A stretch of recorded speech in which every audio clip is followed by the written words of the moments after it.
Come on in, guys. My name is Tony Squares, and welcome to the first episode of Survivor Squared. If this is the first time you're seeing my face, welcome. Welcome to the channel. Welcome to the show. I do truly appreciate that you're here, and I have been on a journey. As I said, my name is Tony Squares. I come from a background in the sports entertainment business, covering sports in various ways, and for the past few years, I've been making a bunch of social videos on various channels, building up my resume, covering NFL, WNBA, and all different types of sports. And about a year ago, a good friend of mine who may design some of the graphics that you're going to see on this very YouTube show, he told me I should start watching Survivor. He thought it was right up my alley. And you know what? He was absolutely right. I started watching not only season 48 as my first season, but I started going back and watching every single season leading up to season 50. Started making recaps on my various social channels, many of which you can see on YouTube right now. And this step right here is the next step in my Survivor journey,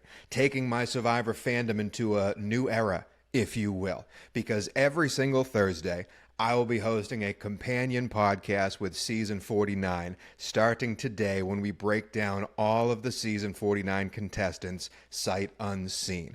We're going to have guests. We're going to have a Survivor Fantasy League. We're going to have very many takes that you may agree or disagree with, because this is the reason I'm doing it. The Survivor community that I have met through making these silly little recap videos has been so unbelievably welcoming, truly. Even if you disagree with how much I hate people like Courtney and others, we have had so much fun debating and talking about these wonderful, wonderful characters that take part in the fifth major American sport, which is CBS's Survivor. I am thrilled to be taking on season 49 in a bigger aspect here, and I am thrilled that we're still building up to season 50, and I am even more thrilled to take on this adventure with you guys. But the most important thing is, I couldn't do it alone. I cannot be here every single week without a partner in crime, a ride or die, a day one alliance. And so I want to introduce to you guys my wonderful, wonderful co-host. She is a friend of mine that I'm not going to tell you how long we've known each other, but just know we both went to a lovely alma mater in Syracuse University, where we met at a big pink house on the edge of Thornton Park, where various parties were held, and we had a blast every single time, and I've been a friend of hers ever since. She is an actress, a singer extraordinaire. She has been out in LA for a long time. You may have seen her most recently on Curb Your Enthusiasm, but the interesting twist is not only is she a Survivor superfan, but when she was a kid, she had a lovely babysitter by the name of Jeff Probst himself. Please welcome to the show my good friend Bailey Buffs. Come on in, Bailey. Hello. I'm so excited to be here. Thank you for that beautiful introduction. How dare you bring up the Marathon House? I know. We shall never talk about that again. Anyone who goes to Syracuse knows about the Marathon House, and it was an adventure every single time. If we met in college and college was at Survivor Island, what was your first impression of me? Would you have come to me for an alliance on day one? No, absolutely not. I would have been like, get this guy out immediately. Who does he think he is? From Boston? I'd be like, damn, he thinks he's Boston Rob. Get him out of here. I gotta say, you were very much the social butterfly on that Marathon Island. You still are, and you are a Survivor fan from day one. Day one. Started watching in 2000. Like you said, Jeff was my babysitter. We referred to him as Uncle Jeff growing up. So when he booked this show, Survivor, we all were like, oh, we got to support him. None of us had any idea, of course, of how big it was going to turn into and what a huge, massive franchise it is now. But yeah, we were watching in 2000, rooting on Uncle Jeff hosting that first season. And then, just watched it forever. That was like our family gathering. And that's why you're the perfect person to add on this podcast with me. Not only do we have a past and a nice back and forth, but also I am still very much new to this whole Survivor world. I'm coming at it from the sports angle. I've truly fallen in love with the world of reality TV because of this show, and I'm eating it up. I am personally, I believe I'm on season 25 right now in my watching of all the first seasons here. You've seen every season. So out of the first 24 or so, the first, what is that, 8 years of this whole entire thing. No, 12 years of this whole entire thing. Is there a favorite contestant or season to you that stands out from that first 24 seasons? Oh, gosh. I mean, people are going to, this is maybe a lame answer, but there's a reason. Parvati has always been my favorite. Like, you talk about social butterfly, like that's obviously who I've been my whole life. I'm a flirt. I'm a social butterfly. I try to get on everyone's good side. That's who I am as a person. So watching her and her gameplay and just the way that she would like manipulate men and just manipulate people in general, I just always was like, damn, this girl's a badass. And then to see her just come back continuously and even do the other reality show circuits, it's just, she's a boss. Like, I just love her. But I mean, I remember watching Boston Rob and Amber fall in love and being like, oh my gosh, like it's more than just a competition show. It's a love story. That's the beauty of the show, is that not only is it a continuous rotating cast of characters that give you stories and reasons to fall in love with, but it's also like some stand up above the rest for reasons. Everyone loves Parvati for a reason. I didn't know who she was, and I'm watching this show for the first time and immediately fell in love with her because she's wonderful. She's awesome. She is. Same question. Out of those first 24-ish seasons, is there anyone that stands out to you, even if they're not a famous name, that you just could not wait to get off the TV? Well, Richard Hatch, right off the bat. I mean, watching him as a young kid, I just remember being like, who does this guy think he is? And the nudity and all this stuff, I was always just like, not into him ever. You and I kind of disagree on this. Don't like Coach. Never liked Coach. Ooh. We've talked about this before. I'm a textbook Libra. I'm all about what's right and wrong and just and fair. And so sometimes these guys come in and just, I hate them. They're just gross behavior. I get it. It's a game. It makes sense. I get the gameplay. Hard for me to resonate with it because it's just so vastly different from how I would play it. Yeah, those are the first few that pop into mind that I've just had left a bad taste in my mouth for 20-something years, Yeah, and we are going to go through all 18 contestants on season 49. We've done the deep digging. We've read up on them, the Parade article that came out, the People article that came out. We watched some of the videos that CBS has put out there on their social channels and on YouTube, trying to get all the information we can about these characters, because as we go through it, we're not only going to give you who we think are our favorites and our not so much favorites at the start here. We're going to tell you who's going to win, who's going to not win, but also Bailey's here for a reason. She's going to start to compare some of these people to players of the past. This person might remind me of so-and-so or such and such, to help me out more than anything, because I want to know some of the archetypes of these players. Because I'm coming in hot, Bailey. I have a lot of opinions about Survivor. I have obviously I've always been an opinionated person, a strong-willed person, never too afraid to speak my mind. So I have some thoughts about these players. I also have some thoughts about players of the past. So I really want to hammer down: do they fit into archetypes? Do any of them are any of them for sure going to be contenders here to win? Are any of them for sure going to be the villain? And most importantly, we're going to tell you which two made season 50. Do we know that for certain? No, but we're going to act like we do, because I think I have my two picked out. Do you think that's my favorite question? Do you think you have your two picked out? I have my two picked out. I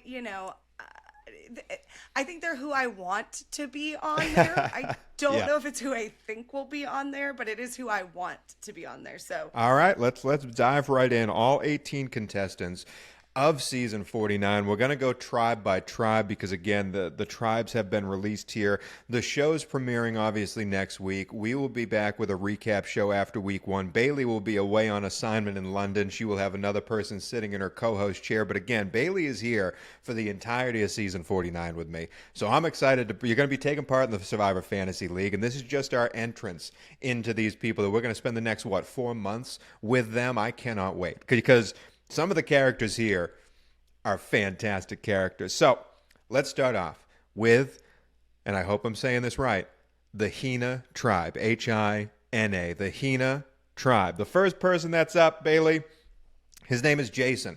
He's 32, from Santa Ana, California. He is a law clerk and started off as an alternate until making it on this show at the very last chance. He loves Ken from Gabon, who's one of my favorites as well. And he's a big video game guy. Okay, this guy's kind of a nerd. He's a smaller dude. He is open about that. They showed him picking up coconuts and struggling to hold on to them. I'm not physical. I think I just have little guy energy. He's very much going to play that nerdy role on this show. He is Vietnamese born and bred, and his inspiration, which was the thing that made me not like him, put it this way, and nothing against who I'm about to say, it's just, if I'm going to ask you who your inspiration is and you say Ruth Bader Ginsburg, I'm going to think you're performative in a way. But yeah, Jason, 32 years old, first member of the tribe. What are your initial thoughts on Jason? I love that you said performative right off the bat, because I kind of wrote that. It seemed, in his interview, he's talking about, I'm valedictorian at UCLA. I got a full ride scholarship. You don't get those things unless you are smarter than most people. So I loved the confidence he had coming right into it of like, he studied physics, he studied math. Clearly, we're speaking to a very intelligent guy, of course. But he seems pretty overconfident and cocky with that energy. So I'm very curious to see how that plays out, because I think a lot of the times in the past when we've seen the quieter nerds, they tend to last a little further. They're more calculated. I feel like he's going to try to assert himself pretty much right off the bat, and I don't know how that's going to be received. I will say I loved his statement of having little guy energy. I think he's funny. He's going to have a lot of good one-liners to be very entertaining. But I do think he's going to come off a little too strong to his tribe. I think his ego is a little high up there, and he's very self-proclaimed smart guy. I'm better than you. So I don't know. He wasn't my favorite right off the bat. It was a little hard for me to get on board with him. We are going to have a couple of superlatives that we're giving out. Obviously, we're going to pick who the winner is. We're going to pick the two that are entering season 50. We are going to pick who gets the villain edit of this season. But the fourth question that I think Jason is really in line to win, potentially, is the first person eliminated. I think Jason could really fit in with a certain tribe, but the rest of this tribe, I think he's going to be the odd man out. And the thing that really cemented him as one of my least favorites going into this is he said openly in the interview that he is purposefully an aggressive LA driver when driving the streets of Los Angeles. I've driven the streets of Los Angeles. Straight to jail. I've driven the streets of Los Angeles for about 12 years, and I am very angry at the people who hug their brake pedal, don't get me wrong. But the uber aggressive ones, there's a special place in my heart for them, and it ain't the good part of my heart.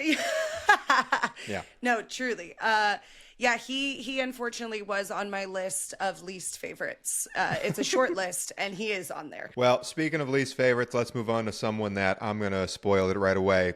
Is my favorite of the whole entire cast. It's Kristina, 35 years old, from Houston, Texas, now in Oklahoma, an NBA career coach. She has a great story in the fact that she lost her mom, sadly, to addiction and is playing this in her memory to try and get out of a postpartum depression that she was in, to try and combat this. She saw, as she called him, Uncle Jeff on the television to apply and got off of her couch, much like Suri. She talks about Suri a lot in following in her footsteps. She is hands down my favorite person. She seems genuine as all hell, Bailey. That's, again, you keep stealing exactly right out of my mouth. Her energy just right off the bat is so genuine, so heartfelt. Someone who has gone through that level of grief, specifically so recently, to have such a positive outlook on it and to actively take action to help that and get over that and, not get over it, but process it and live with it. I think it's just such a healthy mentality that really shows just what a grounded, wholesome person she is. She was one of my favorites right off the back too. Also the fact that she calls him Uncle Jeffrey. I was like, me too, girl. Uncle Jeffrey said, apply now. And I was like, oh, I guess you're talking to me. So I immediately was like, that could be my cousin. Kristina could be my cousin any day. Like I loved her. She was one of my favorite.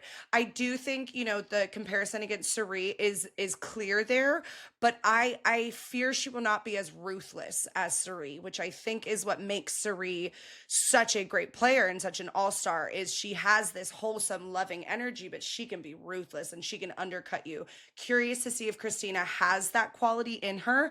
I'm a little on the fence if it'll be there or not, but I do think she'll go quite far just because she's going to be mom of the group and people are going to love her. Listen, she could keep that story close to home and not tell the others on the island. I don't think that's the case, but normally people start to pick those off once we get past the merge. Like, we don't want to sit next to her. She's going to get that victory. So I'm a little worried for her chances to win, but I'll be rooting for her the entire way. 1,000%. Something I'm not rooting for. This man is Matt, 52 years old, from Farmington, Utah. He is a white man with some gray dreads. He is an airport ramp agent, meaning he gets your bags when you check your bags and puts them on the plane.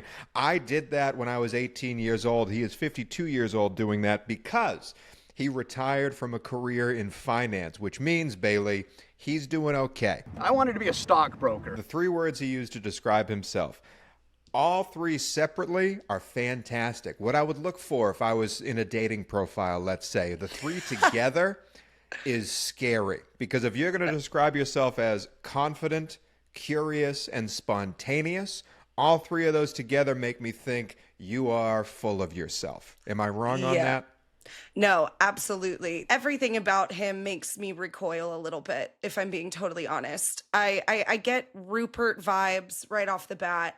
I get old guy that is still reliving his glory days in high school, still thinking like, I bet this guy still goes and gets like a new tattoo every month and then like shows it off to all the like female bartenders at the bars he goes to. Do you know what I mean? Like he's just... Maybe I'm projecting because I am a full-time bartender, but like this is a guy who comes into my bar that I'm just like, can he go away, please? I think he's going to come on far too strong. I don't think people are going to like him or vibe with him. But I also think he may have enough charm to fool some people for the first couple days and couple weeks. I don't know if people are going to catch on to his like sleaziness until later. I feel like he might be able to mask it for a while. Because again, I feel like I know this type of guy, and I think sometimes people are going to give him the benefit of the doubt. Maybe he's just a cool guy. Maybe, oh, he is really committed to himself. He left this, steady, cushy finance bro life to be happy. Okay, maybe. But I don't know if that's the full story. Yeah, I'm not buying it, Bailey. I really am seeing through what I see as a facade. Maybe I'm wrong. His hobbies are fishing. He likes to be outdoors. His pet peeve is people using text slang in real life, like saying OMG or LOL in real life. Listen, that's a Larry David bit. Like, I think everything is fake. That is. Everything I'm hearing from him doesn't feel real to me, and maybe I'm wrong. Maybe I'm reading this guy completely wrong. We're going off of snap judgments here. I think this is the villain edit, Bailey. I think this is the villain of season 49. I think he is up there. I had that as one of my top 2 for the villain edits. He also he's like the dude. He reminds me of the dude. The dude abides, dude. Like, I'm just here for a good time. And then he reminds me that he's trying to be.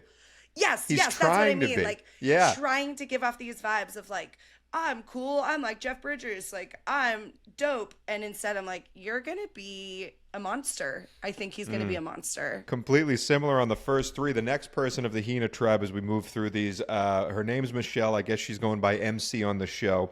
29 years old, San Diego, California, from Texas originally. A fitness trainer who just started watching Survivor at a watch party last year. What's up, MC? We're alike, baby. I feel like I need to remember to smile so I don't have RBF. Everything I've seen from her, I really like her a lot. I think if she can last the first few rounds here and they don't try to pick her off early because she doesn't fit in with the tribe or whatever, I think MC's got a real good chance. All the vibes I'm getting are really good. See here, I knew we would disagree at some point. I'm on the fence. I'm very on the fence, solely because in some of her interviews, she right off the bat was like, I have resting bitch face. That's just what it is. And it wasn't very apologetic for it. Also was very like a little bit self-righteous of, well, I don't drink coffee. I don't do any energy drinks. Like, I just have natural energy and that's just who I am. There's a little part of me that thinks that she is going to come off almost like, I think her name was Michaela a couple seasons ago, who just very herself and said it with her chest. And I love that quality. However, I do think it's going to rub people the wrong way. And I think that with lack of sleep and lack of food, she is going to turn into a little bit of a brat. That's my guess. I hope not. I hope not. I see it as once she is tired and hungry, I think some of those more negative qualities that she's already aware of and has brought up, but I think those are going to come out more and not be perceived well by her tribe mates. Wow, I read this completely differently. I think she's built to survive. I think she will not only do well in challenges, which will keep her around early and then will make her a threat after the merge. I also read that she worked in sales beforehand. She knows how to talk to people. She just started watching this game. She's going to try different things. Like everyone I've seen on Survivor recently, especially in season 48, they all play it kind of similarly because they've seen it played a million times. Like, it's okay to come in with new ideas and try different things out there. Yes. Maybe that makes her a fool early, sure, but I think MC, if she can survive a little bit, has a real chance. Interesting. Next up, two more on the Hina tribe here. Sophie, 31, New York City, a strategy associate. She was an alternate on season 48 last year, came back out, describes herself as loud, which is interesting, and is a lifelong Survivor fan. Her pet peeve we share together, slow walkers. Bailey, what do you think about Sophie from New York? I think I'm about to use a dating show quote. I think she might be here for the wrong reasons, Tony. I think this girl is looking for a husband on Survivor. Her whole interview was talking about how I want to be on Survivor because Rob and Amber found love and I could find love. And she kept talking about her dating profiles. She said she got the birds and the bees talk because of Amber and Rob being shown on television. If these go far, then I'm giving everybody my manicurist's name. I'm hoping that is just the edit that the producers decided to choose for her. But I immediately walked away from it being like, girl, you about to have the experience of a lifetime and all you're worrying about is there going to be a hot guy on your tribe? And plot twist, she doesn't have any hot guys on her tribe. So, girl, I think you're going to have to change your tactic right away. I don't think she's going to know what to do with herself because she's not going to be able to flirt with anyone right off the bat. Don't get me wrong, flirting is a good tactic in Survivor. I would also use flirting. But I don't know. I have hesitations about her. I like her energy. She seems bubbly and happy and cute. But in terms of player-wise, my money is not on her. Damn. I got to say, looking at this whole tribe, I think they get decimated early.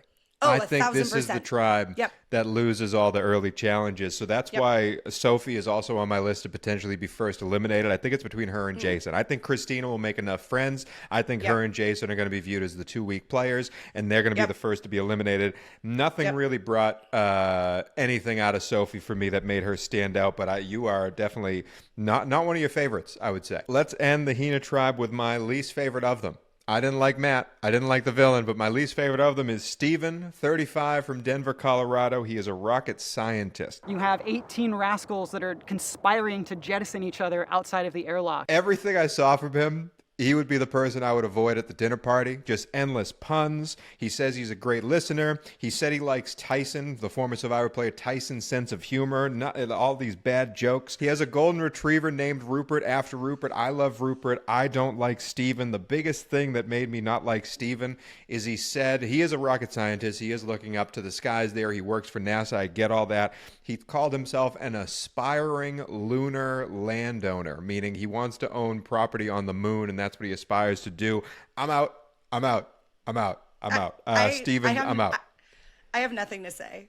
I have nothing to say about Steven. I think you covered it all. I think we all understand how we feel about Steven. Prove me wrong. I'll leave it at that. Prove me wrong, Steven. All right, tribe number 2. It's the Keeley tribe again. If I'm saying that wrong, I'm sorry. I'm new to this Survivor game. First up, Alex, 27. Is that the second Alex we have? No. There's 2 Sophies, but not another Alex. Alex, 27, from Washington, D.C. He is a political comms director. He wants to use gossip to get in with his tribe because he knows how that works in the political thing. He loves Survivor, and he loves cute girls, and he's worried that a cute girl is going to derail him. She's obsessed with my dating life. She said, you're going to find a wife, too. He also loves Yul Kwan as one of his favorite Survivor players. I, too, love Yul. So I'm rooting for this guy. I'm a little bit worried he doesn't know himself quite yet. I like him right off the bat. I like his energy. I like his vibes. I do think he's going to float for a while. I don't think he's going to do any big moves. I think he's going to try so hard to stay on everybody's good side that I don't know if we're even going to really get to see a lot of who he is until later on if he survives. See, I disagree, because some of the stuff that he mentioned this a couple of times, both in video and in writing.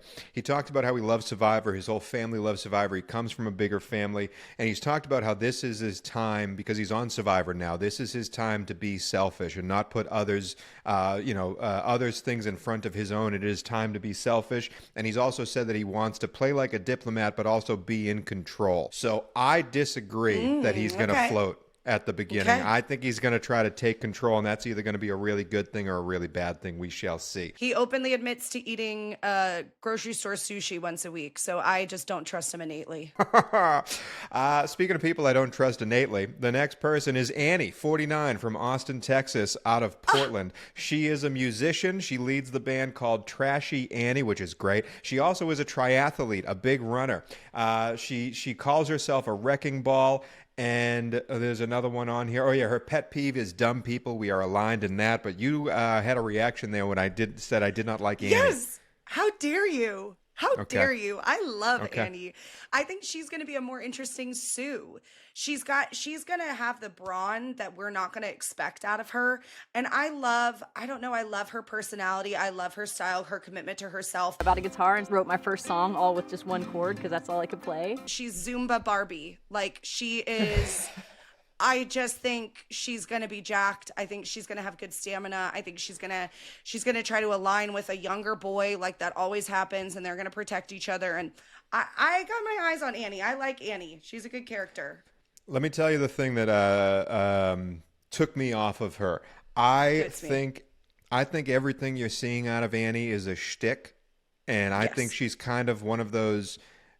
I don't know how to describe it, but kind of one of those like fake hippies. Like they come off as a hippie, but really their views are not about free love and everyone under the sun. It's very much a unique persona that is this type of a person. And the thing that sold it to me is she is a CEO of this company called Run Lab, which is about how runners move and all this stuff. And during COVID, she said this openly as if it was a success story. During COVID, she had to lay off 28 of her 30 employees, most of them her friends, in order to survive COVID. And that's a powerful story for her about surviving some of the worst times here. I understand business owners have to do what business owners do. Someone who's celebrating laying off 28 of their 30 employees because the success story is those 2 employees are still there and successful. So I'm out. I am completely out on Annie. Yeah, I didn't know that piece of information. I will admit. I just think it doesn't match everything else. Like the trashy Annie, the glitter on the eyes, all the time hippie, like it doesn't connect. The next person on the Keeley tribe I think is easy to pin down, at least with the way it's being presented, because as you know, season 48, that was my first season watching live. I fell in love with Joe. He was on my Survivor fantasy team. I wanted him to win the whole thing. Kyle deserved to win in the end, but I was rooting for Joe the whole time. And this year's Joe, so much so he mentions Joe in his Survivor player that he wants to play like. His name is Jake. He is 36 from Saskatchewan, a correctional officer, and he's playing for 2 reasons. 1, his father has glaucoma and is currently losing his eyesight, so this will be the last season of Survivor that his father is able to see, and his son is on it. And 2, he left his pregnant wife, and I believe his son will be born by the time he's recording this Survivor. He calls himself a teddy bear. He likes to have a beer when he watches Survivor. He has an excellent accent. I loved hearing him talk. He's Magic Mike. Ended up touring around with a male review show. Also coaches a Special Olympics team. Like he's perfect. He's great. He's amazing. You know he's going to be good at challenges. You know they're going to give him a great edit. He reminds me a lot of Jonathan, season 42 as well, but like a combination of Joe and Jonathan, I'd say. He's just... I think he's so lovable. You immediately they make you want to love him. Like the editors of this, the producers of it, you're drawn to him. And I think he is also very genuine. I think he's going to do great in challenges. I think he'll get along with the people on his tribe. I have no doubt that Jake is going to be in this for a minute. As we've seen in the past, a lot of those big brawny guys don't win. So I'm going to be curious how long he lasts. They always do have a big target on their back just from being the bigger guy. But yeah, I love Jake. I think he's awesome. I do too. He's part of the reason, not just Jake, but Annie and Alex as well, who we just went over. It's part of the reason why I think this tribe runs things early, because this is an extremely strong physical tribe. Next up, though, is an interesting ointment to this, and I'm interested to see how he figures this all out. Jeremiah, 39, from Toronto, Ontario, a global events manager, lied to his mom about being on Survivor. He told him he was hiking the Mount Kilimanjaro, Mount Everest, I think it was, and instead he was on Survivor. He's an interesting cat. I think between Jeremiah and the next person we're about to get to, Nicole, I think they are going to give some of the drama to this overall very strong team. I don't know how I feel about this guy. Big energy, but he's very into astrology. I kind of wish he and Shannon were going to be on the same team, because Shannon also is a self-proclaimed astrology chick. I think he's going to annoy people. I think a lot of these people are going to be very down to business, really helping around camp. And I think he's just going to be making jokes and doing random stuff. And I don't know. I'm on the fence about him. I want to like him, but I didn't get enough from his videos to really understand his personality. So, He's a little just kind of in the middle for me, but I'm not expecting too much. I'll tell you what, if this was old Survivor, at least the seasons I'm used to watching, there would be a couple of cutaways of his laugh and people rolling their eyes at how annoying the laugh is. I don't know if that's going to happen this season. He calls himself a panda bear, which is very interesting, but my favorite thing telling about him, not only the astrology stuff, he's all about astrology, which good for him, but he said his hero was Elle Woods from Legally Blonde, which I loved. It explains a lot about him. This is either the first person eliminated or he lasts until the very end. Like, there's no in between here. Yep. I feel like Jeremiah, I was saying before with Annie, they're going to couple up with someone who's younger, whatever. I think these two are going to have some strong secret alliance from the very get-go. And, maybe she will be able to get in with the other guys and help keep him safe. He seems sweet. He seems lovable and sweet. We'll see. I'm going to do these next two in a specific order because I think they are tied to each other, and I'll explain why in a second. The first one is our second Sophie of the show. This one without the E. Sophie is 27 from Miami, Florida, calls herself an entrepreneur, calls herself spicy. She loves D from season 45. Her grandma used Survivor to learn English, and she told her grandma that she would be on this show run day. She is a runner. She owns 3 businesses. She wants to split emotion from the game, and she wants to connect herself to a meat shield, a big dude on her tribe to ally with early. Jake fits that persona completely. The first thing I want to do is have a dominating alliance. I am interested to see how this one works out. It very easily could be the villain of the season, or she could be the one that is in the end. I feel like she is going to try to run all the men, because she was talking about how all of her companies, most of her employees are men who are older than her. She seemed to feel very confident. She liked bragging about the fact that she's like, I know how to deal with men. I know how to order men around. So I'm very curious to see if that is going to be accurate, if she has those communication skills she claims she does, or if she's going to get on their bad side real quick.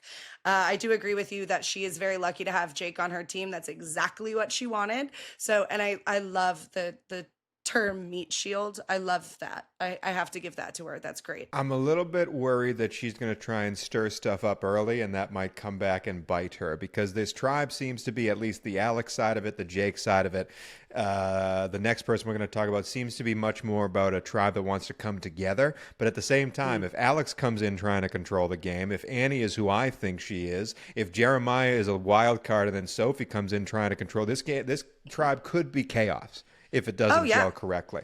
She has some control issues, that one, for sure. Sophie, yes. I think, openly even admitted she has control issues. So I think that will be very interesting to see how the control is kind of spread around that team, that tribe. The biggest thing I want to remark about Sophie, as it leads us to the last member of the Kile tribe, is that on dating profiles, her pet peeve is men with Peter Pan syndrome, which I really like that line.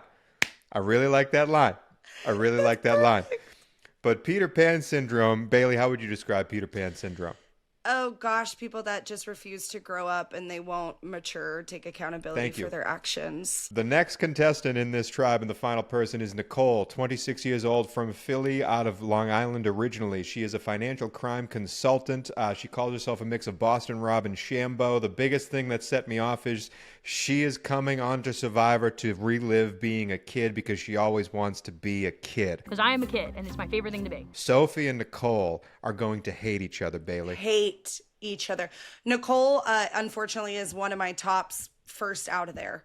I think Nicole is going to, I do not think she is going to gel with this tribe at all. No. I don't think her sarcasm is going to be received well. I don't think her style of humor is going to be received well. It's a very young style of humor, back to the Peter Pan syndrome.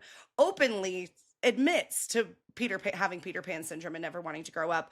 I think that Nicole is going to piss off everyone on this tribe, specifically Sophie. And Sophie's the type of person that will get loud about it, and she will make sure everyone knows. So I don't have high hopes for Nicole at all. They seem like a lovely person, but I don't have high hopes. Nicole is one of my favorites. Nicole, I am rooting for wholeheartedly. Yeah, everything about Nicole spoke to me. How the family life that they were brought up in, how the father purchased a bagel shop and they all worked at this bagel shop to get through. Like, everything about Nicole is fantastic. And 2 pet peeves. One of them was the West Coast. Nicole, we'll talk about that hopefully in the future. But the second one was This was a great line by her. The pet peeve is a bagel that goes untoasted. Fantastic line. Fantastic Amazing. line out of Nicole. Amazing. I'm rooting for Nicole. I do agree. Might not gel with the tribe. I like Nicole as a person. I like what she's about. I think she's funny. I don't think it's going to be received well. She has a very niche type of humor and has a very loud opinion on herself and the way that she wants to do this game. I just fear it's going to clash too hard off the bat. But I do like her as a person. I loved her background, and that's a great bagel line. But that's it for the Kile tribe. We have one more tribe to go before we give out our superlatives. 6 more players. It's the Uli tribe, ULI. And the first one is, you're excited for Uli. You're changing the buff around. We're getting ready to go. I'm changing my buff for every team, baby. I don't know who I'm going to represent yet, so I got to represent them all. First player on the Uli tribe is Jawan, 28, Los Angeles out of New Jersey. He is a video editor, the oldest of 5 siblings. I feel like I'm living proof that, you should never give up, because this is crazy. His interview, the written word interview, made me dislike him, and then the video interview made me like him. So I'm still unsure where to stand, because his written interview, the 3 words that he described himself, he would call himself friendly, fearless, and formless. I think, again, we're trying too hard, trying to impress people with that. He took a leap of faith to come out to L.A. His favorite player is Sean Rector, back from Marquesas. He loves movies and video games, and his pet peeve is people who like crunchy peanut butter. Again, I didn't like the written. I love the video. I'm torn. Convince me one way or the other. I loved the video too. I thought that, again, just very endearing and genuine. I liked that he talked about, really being the first member of his family. He's one of 5 siblings. First one to really get out of his small town and really make something of his life. And that inspired all of his siblings to do the same. I think that's really cool. I think if he has that type of quality to inspire people to want more and achieve more, that could potentially play out into Survivor as well if he can harness that. I like him. I'm also curious to see how this tribe works out together, because there's 6 people I couldn't quite place, and I don't know how it's all going to work out. The next player is Nate, 47 years old, Hermosa Beach, California, a film producer that has produced Captain America, Winter Soldier, Black Panther, a couple of Avengers movies, the MCU. This man is well off. Okay, he's got a family to provide for. He's doing A-okay. He loves Survivor, clearly. His favorite player is Earl Cole, which is a fantastic call-out. And he's a loyal player, a basketball player.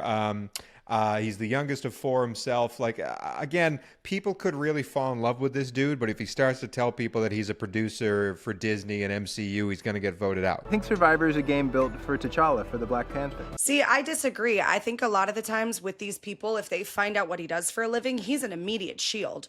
No one's going to vote for him in the end. So you bring him along with you as long as you can, because no one is ever going to give him the money because he already has it. I think he's going to get the Mike White edit. I think he's going to be the lovable one that has the funny little asides. Everyone's going to like him. They're going to keep him around. The difference is Mike White was recognizable. This guy's just a producer. Nate is not recognizable. So it'll be interesting to see if he gives up that information about his career or not. I also have a weird conspiracy theory that I'm going to put out there, that if he does tell people he's a producer, I wonder if, again, going back to Mike White, because Mike White brought on his tribe mates into his future projects, if anyone on the show would think, oh, I got to keep Nate around and try to get on his good side because maybe he'll put me in a show or put me in something. And my brain went there when I thought of that. So I was like, oh, I wonder if being a contestant, anyone would think about that. Jawan is a video editor in L.A. They could make a short film on the island right there, just them 2. Might be a tight alliance early, and you know who's kicked out of that tight alliance? The next contestant here, Rizo, otherwise known as the Riz God, 25 years old, from Yonkers, New York. He's in tech sales, said to have an encyclopedic knowledge of the game of Survivor, an Albanian immigrant. He wants to chase greatness and is a huge fan of JT. Rizo, Bailey, this is my second favorite player. R-I-Z-G-O-D, Riz God, baby. We disagree on everything. Cannot wait. We disagree on everything. I want him out. I want him out immediately. The second he started spelling his R-I-Z-G-O-D, Riz God, that's me. I was like, no, I'm out. I hate him. I don't want any part of him. This is the guy that I would not be able to control my face. If he was on my tribe, I would get in trouble because he would say things that I would just go. What if he's endearing? What if this is all just a ploy and it's like a lovable side of him? I understand. We've all met Riz God, the worst version. What if it's Riz God, the good version? I've met too many of the bad versions. I don't buy it. He wants to be on the Mount Rushmore of Survivor players, and your name is Riz God. Get out of here. Yeah. No. Dream big.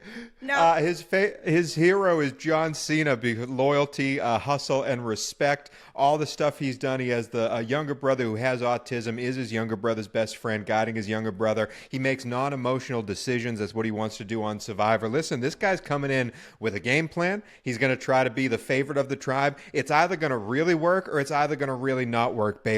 And with this tribe in particular, I think it's going to really not work. But I want it to work, Bailey. I want it to work so bad. One thing to say, Tony. You can't see me because you're voted off first, bro. They ain't gonna see you all season. You're gone, Riz God. Let's move on to the reason why I think it won't work for Riz God. Savannah, 31 years old, out of Atlanta, Georgia, formerly California, a former reporter. She thinks she's on a disaster tribe already. Probably met Riz God. Extremely competitive. Wants to have a 2 heads equal 1 alliance. She's a solo traveler. Listen, they're really painting her as the villain early in everything you're seeing here. Kind of playing her as like the hot girl coming in, like trying to woo people over and pit people against each other. She's the Parvati, Amanda, Michelle edit. She's all of those. Wants to spread seeds of paranoia early. If this works, then it's really going to work. But with those first 3 names, Jawan, Nate, and Riz God, I think all of them are going to say, I don't want anything to do with Savannah, including the next 2 names on here. I think Savannah's in trouble based on her tribe. I completely do too. I also think Savannah, it is a very, very bold strategy to say, I'm going to steal someone's jacket, hide it, bury it, and then be the shoulder they cry on. I'm going to create as stressful of a situation as possible, even for my allies. In theory, brilliant if you can execute it. That is not an easy thing to execute, and I think her overconfidence going into this is going to be her demise in it. I think she's going to start stirring up chaos way too quickly and not be able to actually also provide the support that she thinks she's going to.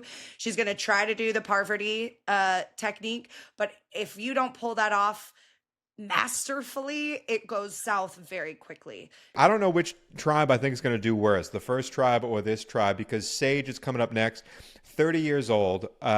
She lives in North Carolina right now, originally out of Olympia, Washington. She is a clinical social worker. She was in the Army, applied to be on Big Brother, was a season 47 alternate. They asked her, what's her reason to come on Survivor? She said YOLO. She's very funny, but also very weird. She collects blackhead pimples, Bailey. I can't believe she said that, like, for realsies. You're kind of weird. And I'm like, I know. She also said she cannot fully form emotions because of so much Botox in her face. She likes being weird. I like a weirdo. I think a weirdo is hard on Survivor because you really can be perceived so many different ways. I think sometimes it is a strength to be a weirdo because you're so non-threatening because of how weird you are that people will keep you around. But yeah, and I think she will also bring so much, obviously, to the physical challenges. Having been in the military, she's strong, she's in shape, you know. And I think this season is kind of lacking a lot of very strong female players. So, I mean, physically strong. I feel like she will stay on for a minute, but I don't know. Yeah, this whole team, the vibe of all this team is going to be very interesting. I think we may really see Sage and Savannah kind of running everything and the rest of them just kind of falling in line. The last contestant for season 49, it is Shannon, 28, out of Boston, Massachusetts. She is a wellness. No, she is a wellness specialist. Runs a company called Her Vibe, which is a spiritual community for women, which is awesome. The two big things turned me off here, not only the spirituality, divine mother, moon signs, all that stuff. Good for you. Believe what you believe. I'm also a Virgo, if that means anything to anyone. They asked her 3 words to describe herself. She wrote a paragraph. The second thing, I'm not lying. The second thing is, and this is why you come to this show. I am from Boston, Massachusetts. I have many friends and a large Italian family that still live in Boston, Massachusetts. And when this girl said that she not only is from Boston, but her parents own a 4-story sports bar in Boston, I had to get some intel on what people think of the greatest bar in Boston. That's what it's called. It's not on the list of the great. It's called the greatest bar in Boston. Because I thought, Bailey, if I can get a sense of the bar, then I can get a sense of the parents who own it. Then I can get a sense of the people, their children, Shannon herself. A couple of stories I got from the greatest bar in Boston. And what were your the first findings? The first one being it is a tourist trap. Okay, it is definitely a place that you go when you're at college trying to get a drink with a fake ID. One of my friends said it's the only place that didn't accept her fake ID. So good job on the security there. Boston Rob used to be a bartender there. That's how we are all drawn into the greatest bar. I will say multiple people told me that they call it the worst bar, not the greatest bar. So that's the sense of self that this greatest bar is getting. And my favorite story from the greatest bar is, I'm not going to tell you who did it because I don't want to out them, but she said that she got in trouble at the greatest bar, again, a 4-story bar. She got in trouble at the greatest bar and they didn't kick her out. They just demoted her a floor, which I thought was a fantastic story. Basically, This is a chaos place. This is a place that just young kids go to get absolutely hammered and either F or fight. And you know what the first F means. That's the greatest bar. I am out on Shannon completely. Bailey. Tony, I'll tell you the exact moment I was out on Shannon is when she said I'm a perfect combination of the Wahlberg brothers and Stevie Nicks. That's how she described herself. Both Wahlberg brothers and Stevie Nicks was the combination of who she is as a person. I want no part of that. I don't want no part of that. Love you, Stevie. Love you, Marky. But not together. That takes us to our superlatives. Bailey, let's wrap up this show. We've gone through all the contestants. The first question we're going to answer, who is the first person eliminated? And my answer, there's many options, is Shannon from Boston. I think she is the first person eliminated. I'm going Nicole, your girl, or Riz God. Those are my two, and I'm sticking with them. Wow. Who's going to get the villain edit? I think my answer is still Matt, the white guy with dreads. I think Matt or Savannah. There are 2 players from season 49 that are on season 50. Who are those 2 players? You go first. My first one is, I think, and you're not going to like it, is Annie. Because if you look at the cast of 50 that's already been put out there, there are no older women anywhere on that cast list. I think Annie, with the background that she has, I think with the big personality, and I think with the strength that she has, she is a top contender for that, just to fill in those different spots of, the archetypes of Survivor players. Number 2? I want it to be Kristina. I think it's going to be Savannah. Ooh, you're going full villain here. Okay. I'm going full villain. Again, if you go through the cast list of it, I just think there is room for that archetype of a player. So those are my 2 and it seems to be pretty male heavy already. So I went with 2 females because I thought that would just even it up a little bit. See, I did not look at the cast of season 50 already and try to plan off of that. Great job by you, because my 2 picks, I have 1 male and 1 female. The first one is who I think will be the villain of this season. It's Sophie with an I from Miami. I think she has a chance to win this whole thing. I think she is a scary, scary player, and I think she causes chaos on both season 49 and season 50. And the second person is Riz God. He's my favorite. I cannot wait to watch him. And the last person, Bailey. Who wins season 49? This is going to be out of left field because he's not one of my favorites, but there's something in my gut that just keeps telling me he's going to make it. I'm going Steven. I'm going with the NASA boy that we can't really stand. God. I think Steven. God. I think he might pull a Charlie. He might pull a Spencer. He might have the edit that he lasts a lot longer than we expect. And it's out of left field, I know, but I really thought about it and my gut just kept going back to him. So that's my answer. Yeah, I hear you, because I have a couple out of left field as well. Obviously, I gave you Riz and Sophie to make season 50. I likely think the season 49 winner will be on season 50, but maybe I'm wrong. I'm going to take out Sophie and Riz because I already gave them the season 50, so I will go with my off-the-board answer. Again, if she lasts, I think she's got a great chance. I'm going with MC. The physicalness of her matched with her personality, the fact that she works in sales, that just gives you an ability to sell people and talk to people. I think it's a good mix. I think she has a great story. I really am feeling a lot for MC there. That's my pick. Bailey, thanks so much for joining me on the first episode of Survivor Squared. If you've watched this long, thank you so much. Give us a like, give us a subscribe. Help this channel grow. We do truly appreciate it. Again, we will be here every single Thursday, a companion show to the podcast. Bailey will be back in 2 weeks. We have a Survivor Fantasy Draft coming up, a lot of things to break down into, but I think this was the first adventure into the unknown here. Survivor, man, how do we end this show? We snuff out torches? What are we doing? Into the unknown. Sorry. Should we snuff our torches? But should it just be like putting a buff in front of my webcam? No, we're ending with Into the Unknown.